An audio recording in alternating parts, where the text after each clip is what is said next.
हरे राम राम राम हरे हरे।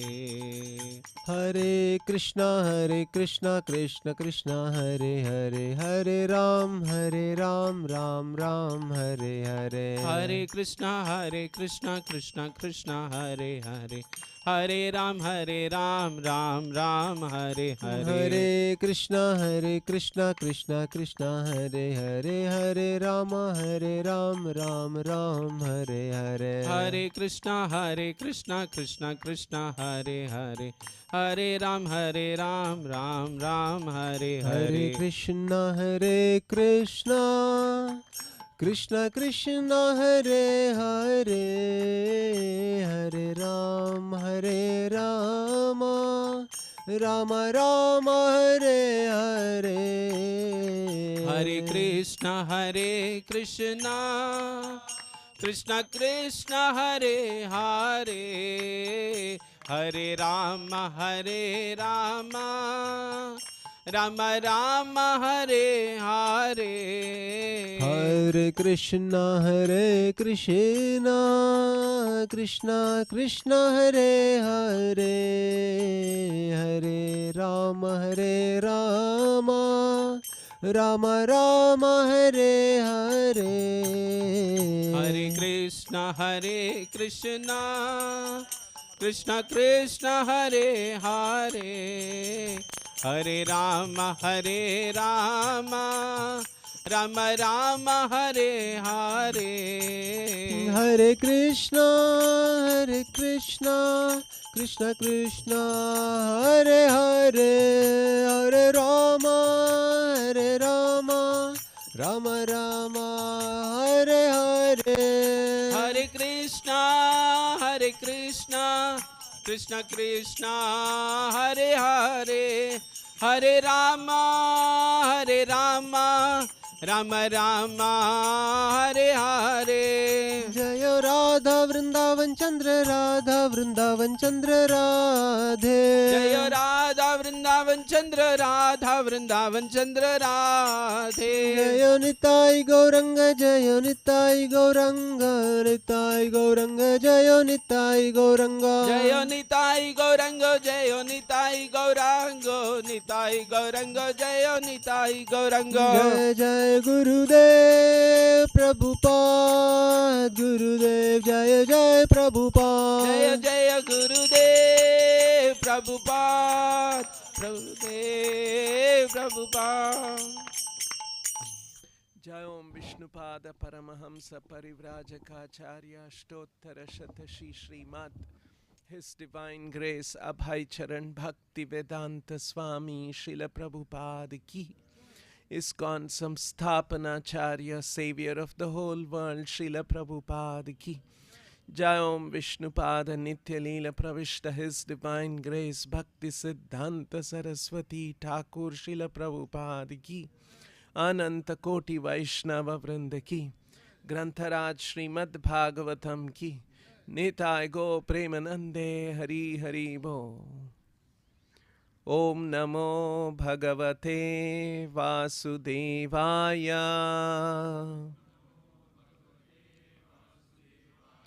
ओम नमो भगवते वासुदेवाय, ओम नमो भगवते वासुदेवाय।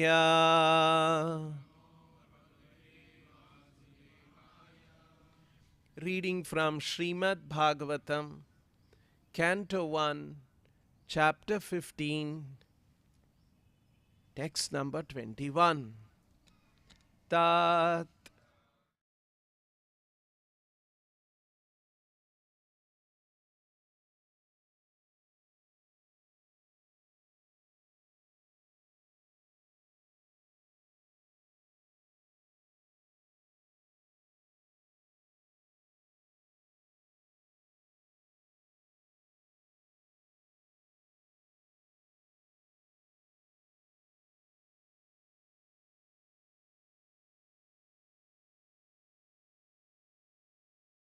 Rathi नृपतयः यतः अनामन्ति आनमन्ति सोऽहं रथी नृपतयो यत आनमन्ति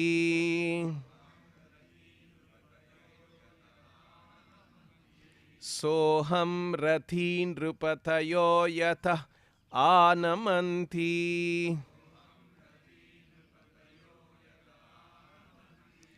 सर्वं क्षणेन तात अभूत असत् ईशा रिक्तं सर्वं क्षणेन तदभूदसद् ईश रिक्तम्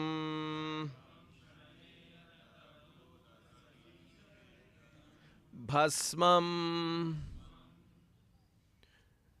हुतं कुहका राद्धम् इवा उक्तम् ऊष्यां भस्मन्हुतं कुहकराद्धमिवोक्तमूष्याम्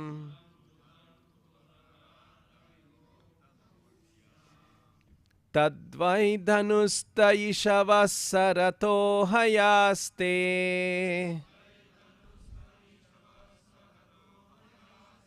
सोऽहं रथी नृपतयो यत आनमन्ति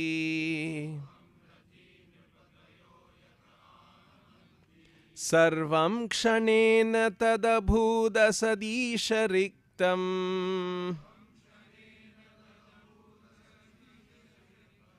भस्मन्हुतं कुहकराद्धम् इवोक्तमूष्याम्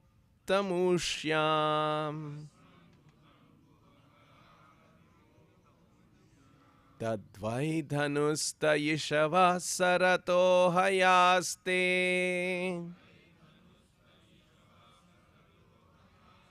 सोऽहं रथी नृपतयो यत आनमन्ति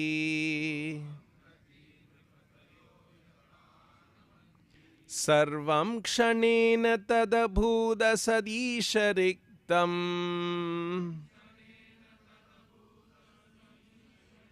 भस्मन्हुतं कुहकराद्धमिवोक्तुमुष्याम्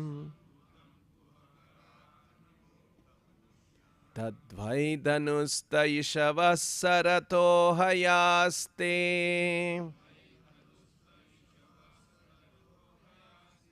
सोऽहं रथी नृपतयो यत आनमन्ति सर्वं क्षणेन तदभूदसद् ईश रिक्तम्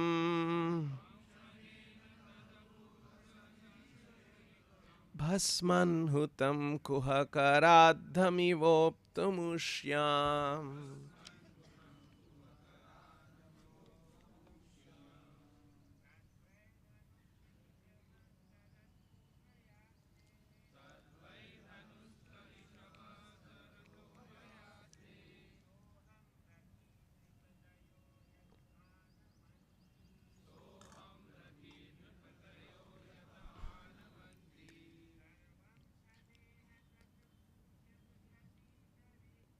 सर्वं क्षणेन तदभूदसदीश रिक्तम्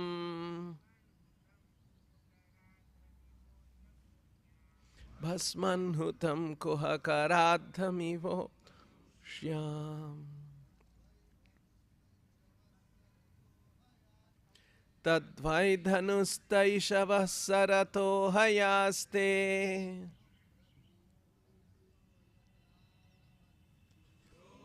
नृपतये यत आनमन्ति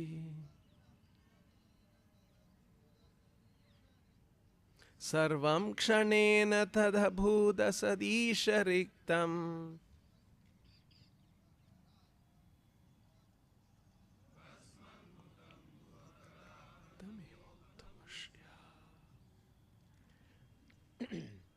Tat, the same, Why? Certainly, Danuhu te, the same bow, Ishavaha, arrows, Saha, the very same, Rataha, chariot, Hayaha te, the very same horses, Saha aham, I am the same Arjuna, Rathi, the chariot fighter, Drupatayaha, all the kings, Yataha, whom, Anamanti, offered their respects, Sarvam, all, Kshanena, at a moment's notice, Tat, all those, Abhut, became, Asat, useless, Isha, because of the Lord, Riktam, being void, Bhasman, ashes, Hutam, offering butter, Kuhakaradham, money created by magical feats, Iva, like that, Uptam, sown, Ushyam, in barren land. Translation and purport by His Divine Grace A.C. Bhaktivedanta Swami Srila Prabhupada. I have the very same Gandiva bow, the same arrows, the same chariot drawn by the same horses, and I use them as the same Arjuna, to whom all the kings offered their due respects. But in the absence of Lord Krishna, all of them at a moment's notice have become null and void. It's exactly like offering clarified butter on ashes, accumulating money with a magic wand, or sowing seeds on barren land. Translation with repetition. I have the very same Gandiva bow, the same arrows, the same chariot, drawn by the same horses, and I use them as the same Arjuna, to whom all the kings offered their due respects. But in the absence of Lord Krishna, all of them, at a moment's notice, have become null and void. It's exactly like offering clarified butter on ashes, accumulating money with a magic wand, or sowing seeds on barren land. Purport by Srila Prabhupada. As we have discussed more than once, one should not be puffed up by borrowed plumes.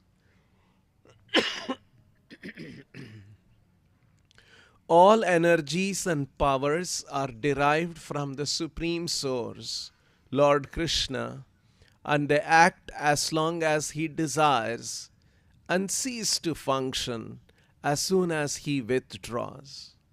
All electrical energies are received from the powerhouse, and as soon as the powerhouse stops supplying energy, the bulbs are of no use.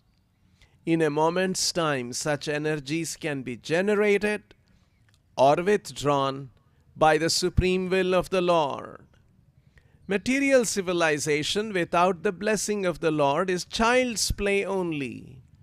As long as the parents allow the child to play, it is all right.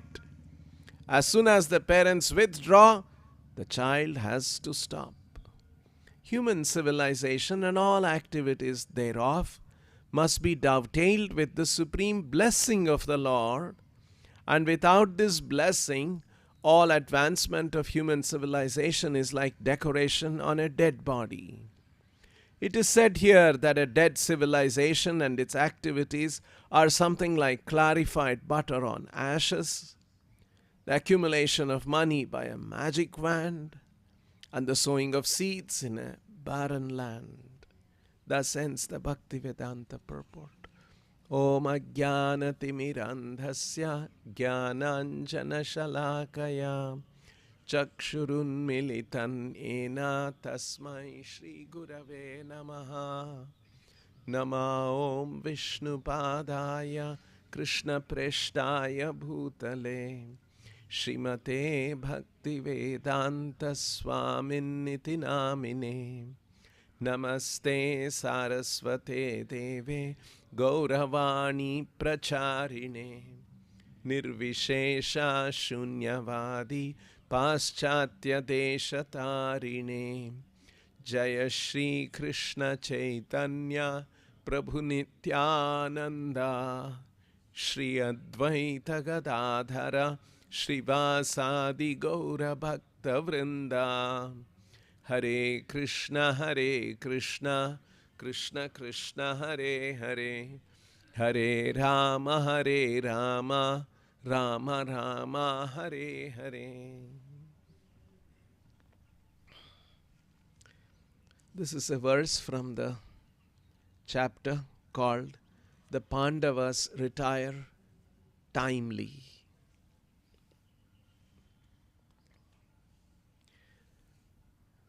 So this is a verse that Arjuna is speaking to his brother Yudhishthira.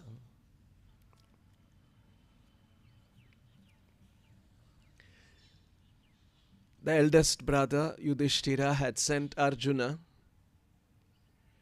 from Hastinapur to Dwaraka to find out what is Lord's next plan for us. Actually, this is one thing that we all learned after reading Srila Prabhupada's books. Being Indians, being Hindus, we all had heard about Pandavas. But the special thing that we heard from Srila Prabhupada was the Pandavas were great devotees. The Pandavas are one of the greatest devotees. Draupadi is another great devotee. Kunti is another great devotee. We never heard it that way, although we had heard Mahabharata and the stories around that. Actually, they were such exalted devotees. We can see that in this verse. We will see that, what Arjuna is saying. Their lives revolved around Krishna.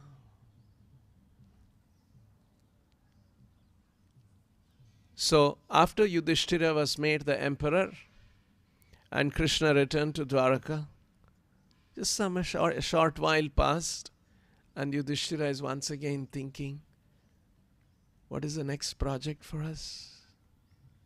What does the Lord want us to do? And so he sent Arjuna to get information from Dwaraka, and he expected Arjuna to return in some reasonable time, but Arjuna did not return. And Yudhishthira was anxious, waiting, and surprisingly he started seeing ill omen in nature. He became even more disturbed, and he was waiting for Arjuna to come. And finally Arjuna comes, and he's not able to speak. He's choked. His voice is choked. There are tears in his eyes. And in that state, Arjuna is saying this, because Arjuna has brought the most unbearable news for all the Pandavas, that Krishna has wound up his pastimes and returned to the spiritual world. So what is life for us anymore if Krishna is not present? So that is the context. Yudhishthira had asked many questions to Arjuna. What happened? Why you are not speaking? Please tell. Why you are looking so sad? Why you can't speak? Please tell. Did somebody defeat you? Because for Kshatriyas, being victorious is always a big thing. And to get defeated is something very shameful. Did somebody defeat you? Or you could not give protection to someone? What happened? Please tell. So Yudhishthira is trying to elicit some response from Arjuna. And after a little while, Arjuna begins to speak. And this is one of the verses that he is speaking. So he is saying, Tadvai dhanustha ishavah sarato hayaste. My dear brother, I'm carrying the same Gandiva bow. And I have the same Ishavaha. I have the same arrows. And I have the same chariot that I used for the battle of Kurukshetra. And I have the same horses. Hayate. Soham Rathi. And I am also the same chariot fighter. Ratha and Rathi. Rathi is one who fights from a chariot. Soham Rathi. I am the same Arjuna. And I am the same Arjuna. Nrupatayaha yata anamanti. Namanti anamanti. And Nrupatayaha, the kings, they all offered so much respect to me. Because I was a celebrated warrior. And I was known to be very powerful. And so Nrupatayaha yata anamanti, all the kings would come and respect me. But sarvam kshane tadabhut asat. But all of a sudden, in one moment, sarvam kshanena tad asat abhut. All of my glorious bow, arrows, horses, chariot, fighting ability, everything has become asat. It's become null and void. Why? Why did it become null and void? Why is he become bereft of all that? Ishariktam, without the Lord. So this is what has happened to Arjuna. And so he is giving 3 examples. Bhasmam hutam. Actually, you are supposed to offer huta, offerings of butter, to Agni, to fire, so that it reaches Vishnu, it reaches the demigods. But if you offer over bhasman, over ashes, no fire comes, nothing happens. Kuhakaradham, by some magical means, lot of wealth I have got. Or sowing seeds, ushyam, in a barren land, nothing will come out. So, this is the verse. I have the very same Gandiva bow, Tadvai dhanuste, the same arrows, Ishavaha, the same chariot, Saratho, drawn by the same horses, Saratho hayaste, and I use them as the same Arjuna, Soham Rathi, to whom all the kings offered their due respects, Nrupatayo yata anamanti. But in the absence of Lord Krishna, Ishariktam, all of them, Sarvam, at a moment's notice, Kshane, kshanena have become null and void. Asat abhut.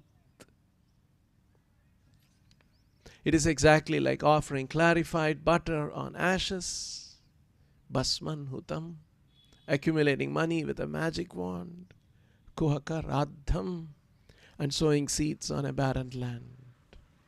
Uptam ushyam iva.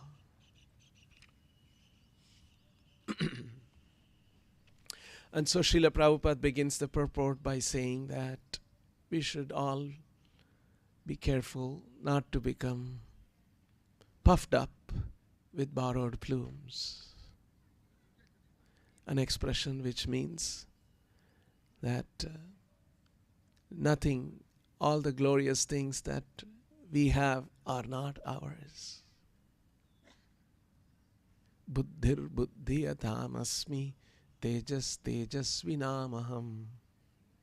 Krishna explains in the Gita, I am the intelligence in the intelligent, and I am the prowess in the powerful. Shabdakke paurusham rushu, and I am the ability in man.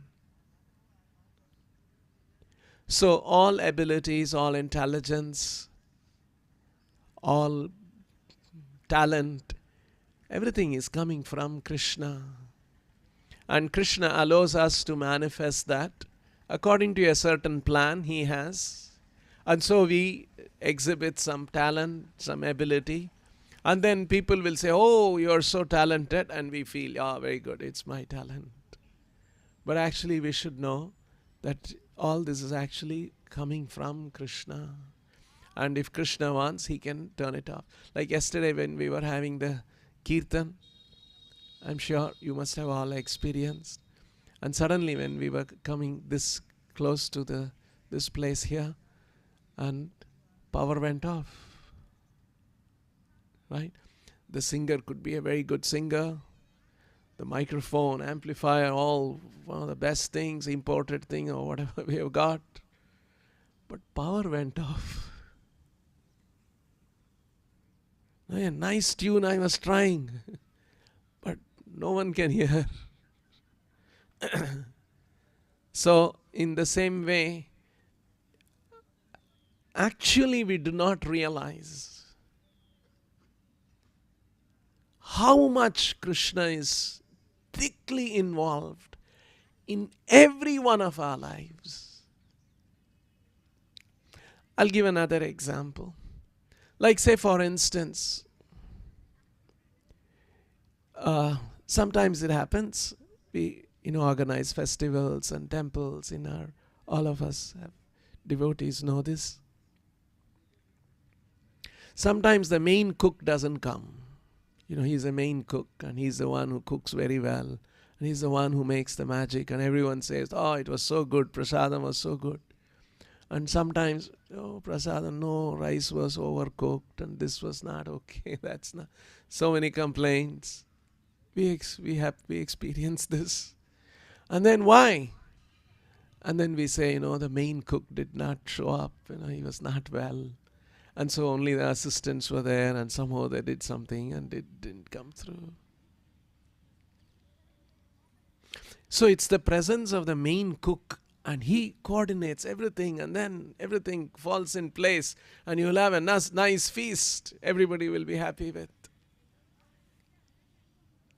So there is one very important ingredient that actually makes everything happen.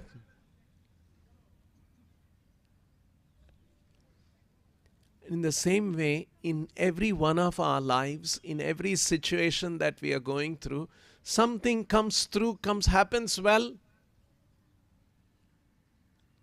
It's the Lord's intervention. Actually, the Lord is directing all this. That's why Krishna gives the example, Mattaha parataram nanyat kinchidasti dhananjaya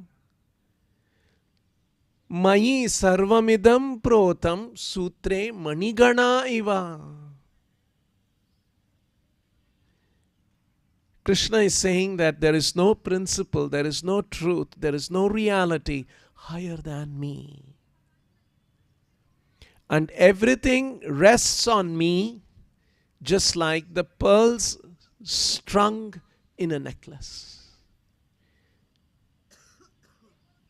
Mayi sarvamidam protam sutre manigana iva. Manigana means a necklace. You have a nice necklace, and then it has got nice design, nice colors, and nice patterns, and the symmetry and everything looks so good. And if somebody wears that, he or she will look good. So the necklace is so valuable. But actually the necklace is so beautiful, and the colors and the combination and the design, everything, it is held together by the thread, sutra. You snap that thread, it'll all fall apart. And Krishna is saying that everything is resting on me like pearls rest on a thread. So it's Krishna is actually who is holding everything in the universe, in our lives, and in the phenomena of this material world. And just like in a necklace, you see the beautiful pattern, you see the symmetry, you see the colors, you see the design, you don't see the thread. In the same way, this material world, everything is held together and working in a wonderful way. We see all of these wonderful manifestations, but we don't see Krishna. Because Krishna is hidden, the thread is hidden. It's actually by Lord's design, because the material world is a place where the conditioned souls don't want to see the reality. They want to see illusion. And that's why, although Krishna is the one who is holding everything up, he remains invisible. It takes a little training, it takes a little spiritual awakening and intelligence to see Krishna.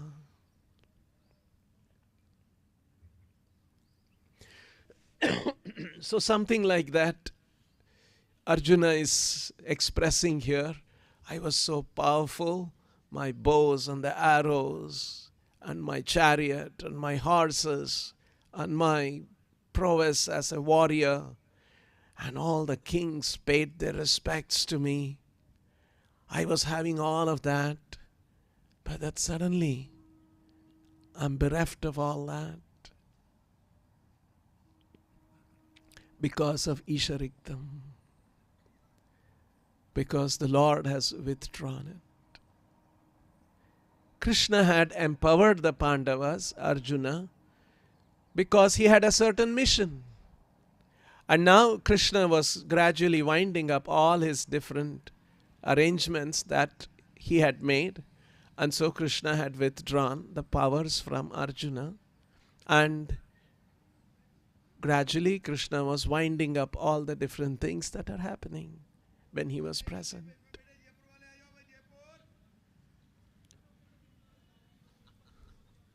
Jaipur wala, anybody is there? Please go. So,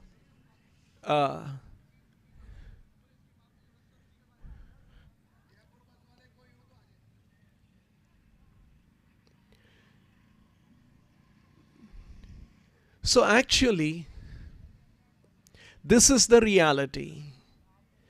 We are not independent entities. We don't have an existence that is independent. We don't have a life that is independent. Because we are related to Krishna. Can anyone think of sunshine without the sun. The sunshine is a dependent reality on the sun. If the sun is not there, there won't be sunshine. Sunshine cannot exist independently. This is actually the reality. Our existence cannot be independent of Krishna, because we are the sunshine of Krishna. We are that emanation of Krishna. And so we are connected to Krishna, and because we are living entities,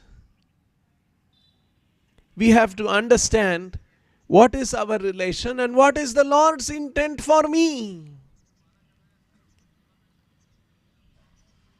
But we lead a life without caring for understanding all this.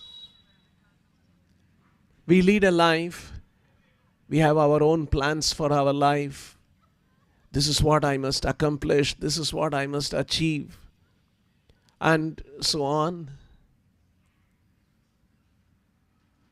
Not realizing that how fundamentally important it is for us to know what does the Lord want us to do.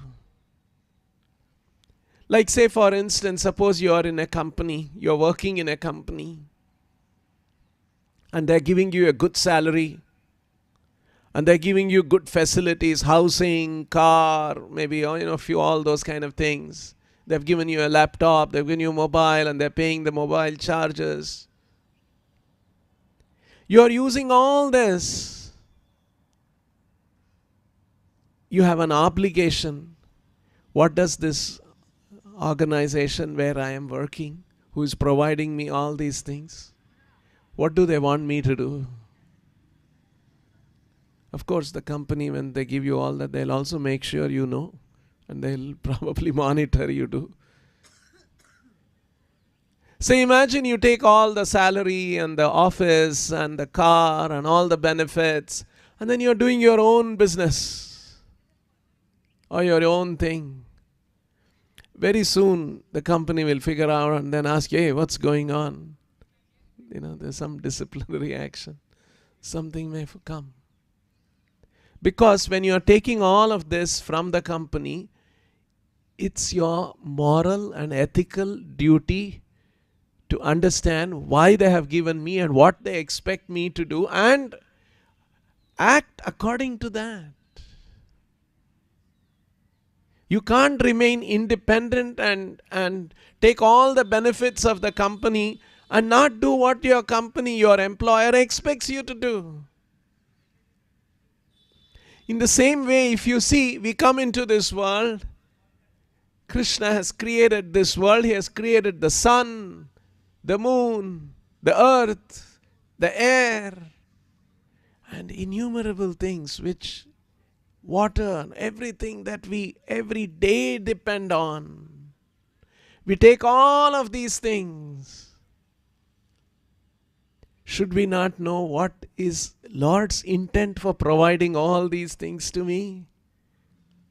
We take all these things from the Lord and we have our own life, our own plan, not even trying to understand what is the Lord's intent.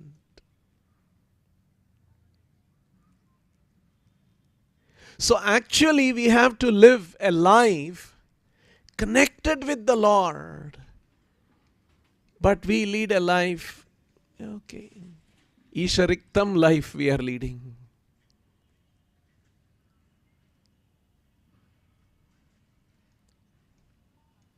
So, this is the real situation.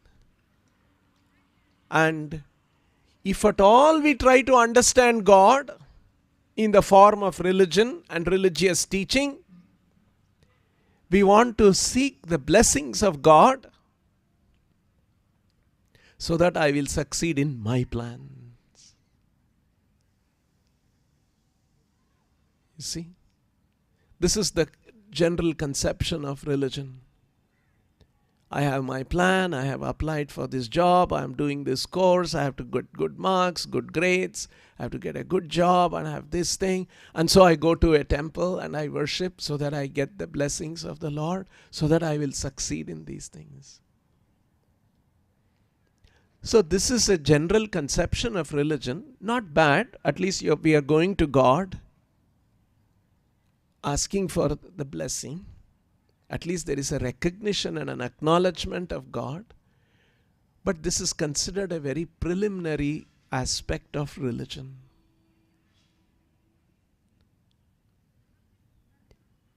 In fact, every religion has this aspect. In fact, this is the dominant aspect of most religion, including Vedic religion. This is a dominant aspect. This is what the Vedas talk about. And the Vedas offer you follow all these processes of rituals, religious rituals. You will get this benefit, and so you can have good life. And so Krishna describes that as pushpitam vacham. He says this is the flowery words of the Vedas. Yam imam pushpitam vacham pravadanti avipaschitaha. Krishna says that is there in the part of the Vedic religion, but that is for avipaschitaha. It's not for the most intelligent. Vipaschitaha means one who is very discerning. Now someone who is not very discerning, not very intelligent, for them this aspect of the religion is there. So,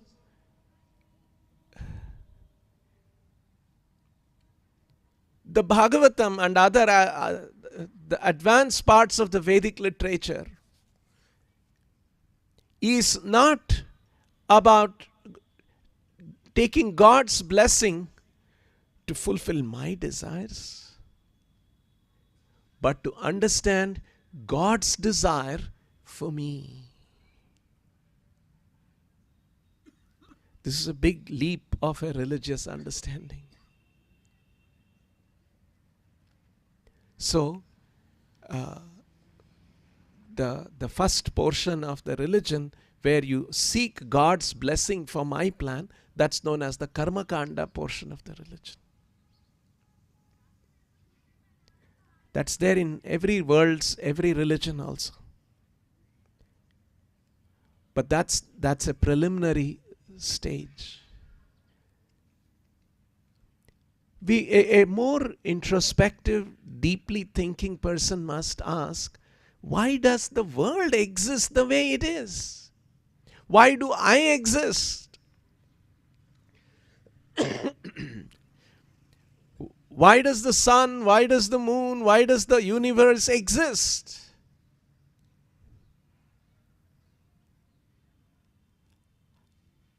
And why all this exists and instead of nothing existing? The very fact that something exists and we also exist and we look at all things around us and we can think about it.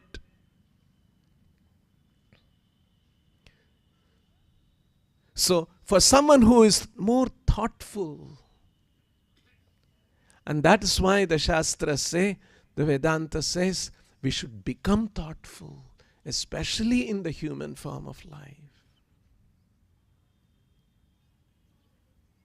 Why has the Lord created all this universe?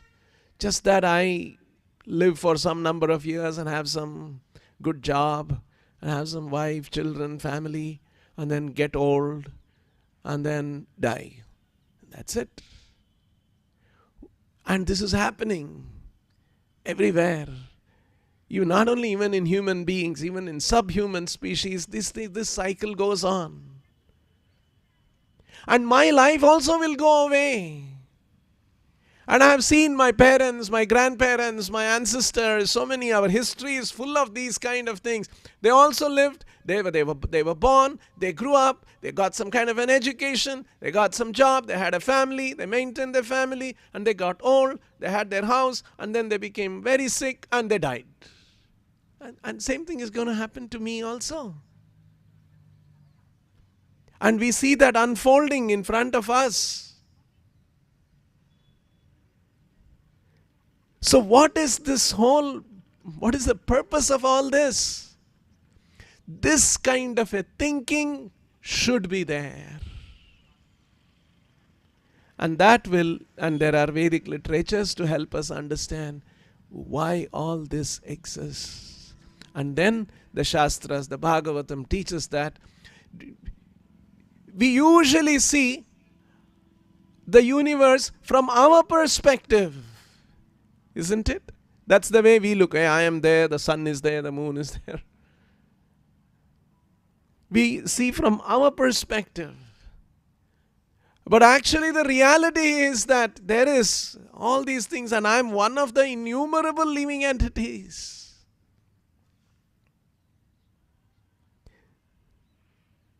Just like a prisoner in a prison has his perspective. Oh, I am in the prison. These are the walls of the prison. I can't go out. And I hear there is something else there. But somebody who is outside the prison has a different kind of a view. So we all look into this world from our point of view and we see. But actually the Bhagavatam says, no, there is an absolute truth. And that truth, the existence of the absolute truth, is the dominant reality. And we are only a small subordinate and particle reality of that. And so that absolute truth, what is the absolute truth doing? What is that absolute truth? And the Bhagavatam reveals that absolute truth, that substantial truth is a person. And that absolute truth is a person who is all attractive. And so he is known as Krishna. And he has multiple energies because he is all powerful. And we are one of those energies. So you get a completely different perspective. Usually we see from our point of view. Actually we should see from the dominant reality, the absolute truth point of view. So these are some of the interesting things that the Bhagavatam brings out gradually and teaches that how we all have an intimate relation with that absolute truth. And yesterday we read day before yesterday, very nicely Prabhupada writes these things. By chanting the transcendental sounds of the name of the absolute truth, an important thing that happens is our relation with the absolute truth is awakened.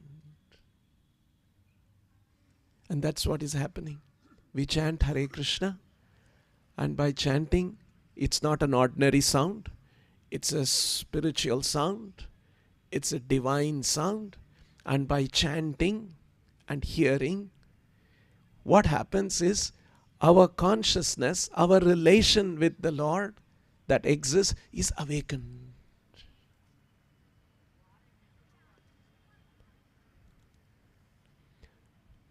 And so, when it is awakened and we become fully knowledgeable about this, and that relationship is not some, actually we hear about, when we hear even the Shastras, when we read the books, we more or less we hear it little more or less intellectually. Of course, there is an intellectual element to it, intellectual layer to it, but there is also a certain feelings See, like for example, when in Bangalore temple we have dramas, plays, and many times we have all experienced. I'm sure you have seen plays, you would have experienced this. And in that role, when that Rupa Goswami is speaking, or Sanatan Goswami is speaking, or Chaitanya Mahaprabhu is speaking, when those devotees play that role and speak those parts, then suddenly it has a deeper impact in us. Because when we were reading from a book or when we were hearing a lecture, it was more or less like an intellectual. Oh yeah, we are part and parcel of God. We have a relationship with God. We have a loving relation with God. It's a loving relation. It's very different. So when we hear, when the characters are playing that kind of a role and the dress, and then they are speaking, and they are speaking those lines with the associated emotions, right? That's what an actor is supposed to do. A good actor is supposed to do. So now you are hearing the intellectual part of it with all of the associated feelings involved, and so it strikes us a little bit more strongly. Or I'll give another example. There's a young boy. He has just got into a good relation with a young girl, and she wrote a small note, and he got that, and he is reading that note written by his, someone who has charmed him. And so for him, when he reads that, oh, how he feels. By chance, say for instance, we get that note. For us, it's just some intellectual content. I'll come and meet you at this time, something. So we don't see it. But when the person is reading, he is reading it with feelings. Oh, I'm going to meet her. You see? So actually, Bhagavad Gita spoken to Arjuna like that. Sarva guhyatamam bhuya shrunume paramam vacha ishtosi me drudamiti tatho vakshyami tehitam. Because you're very dear to me, I'm going to speak to you. So what Krishna is speaking in the Bhagavad Gita is very special. He's speaking to somebody who is very dear to him. That is why we miss these aspects, and that is what Srila Prabhupada carefully brings out in the Bhagavad Gita as it is. These are not to be taken lightly, these words of Krishna. So like this, these are some of the wonderful things that happen when we read the Bhagavatam, and when a literature like Bhagavatam and the Bhagavad Gita is presented by a pure devotee who knows these things, who is experiencing these things, who is on that platform of realization of these things. That's why when we hear from Prabhupada, first thing we hope, Pandavas are devotees. They are feeling, what is this? My life is nothing. Isha Riktam. Without the Lord, my life is nothing. This is how they felt. This is how all these devotees felt. And so Bhagavatam brings these things out. We'll stop here if anyone has any question. It's already exceeded my time limit. We'll stop here. Grantaraj Srimad Bhagavatam ki, Shishi Radha Vrindavan Chandra ki, Shishi Nitai Goranga ki, Shri Vrindavan Dham ki, Srila Prabhupada ki, Nitai Go Premananda.